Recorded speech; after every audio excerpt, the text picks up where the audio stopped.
For Bentley Johnson, working in fracking yards was a way of life.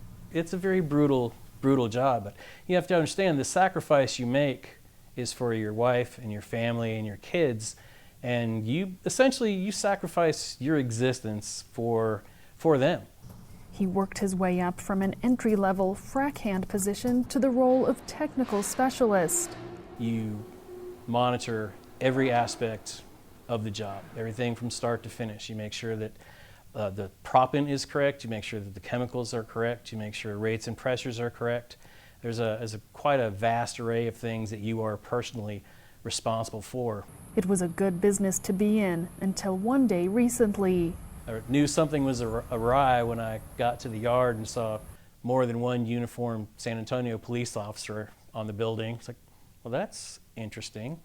Then walk in and see a room full of frack hands, and all of them looked very much like someone had just shot their dog. And I knew something was up. That day, Johnson and 2 other workers were told their services were no longer required due to market conditions. Houston-based economist Patrick Jankowski says workers like Johnson were among the first to be hit by the slump caused by the low price per barrel. There's an expression, the closer you are to the drill bit, the more your job is at risk, the more you're impacted, and that's what we're seeing so far. The biggest impact has been for those who are out in the field. We're just now starting to see the impact in the office workers here.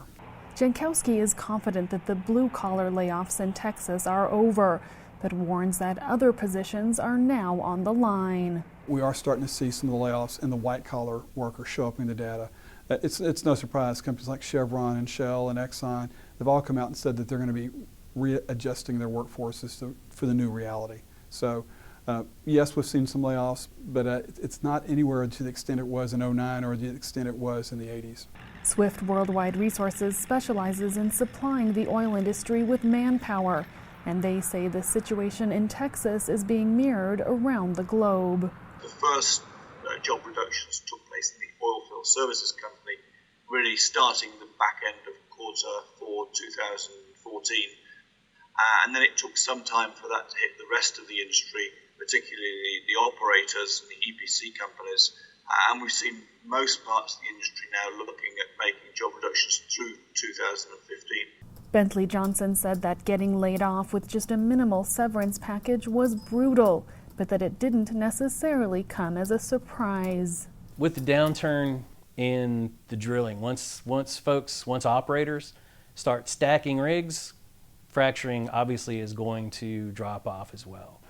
I paid a great deal of attention to a service called Rig Data, and that tells you the number of rigs that are drilling, that tells you where permits are being issued, and when you look at what your service area is and the number of operators drilling decreases dramatically, then you know it's probably not too terribly far behind before one of two things happen.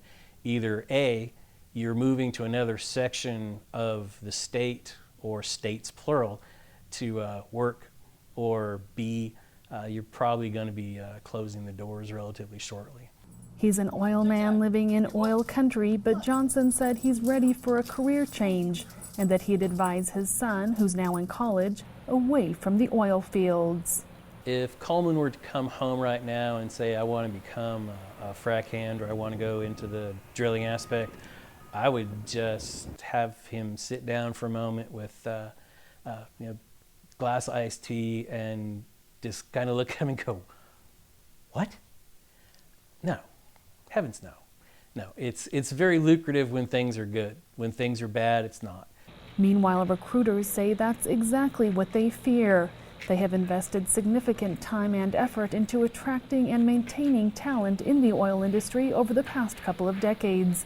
And they warn that a drain of what is perhaps their most precious resource, human beings, could have long-term implications.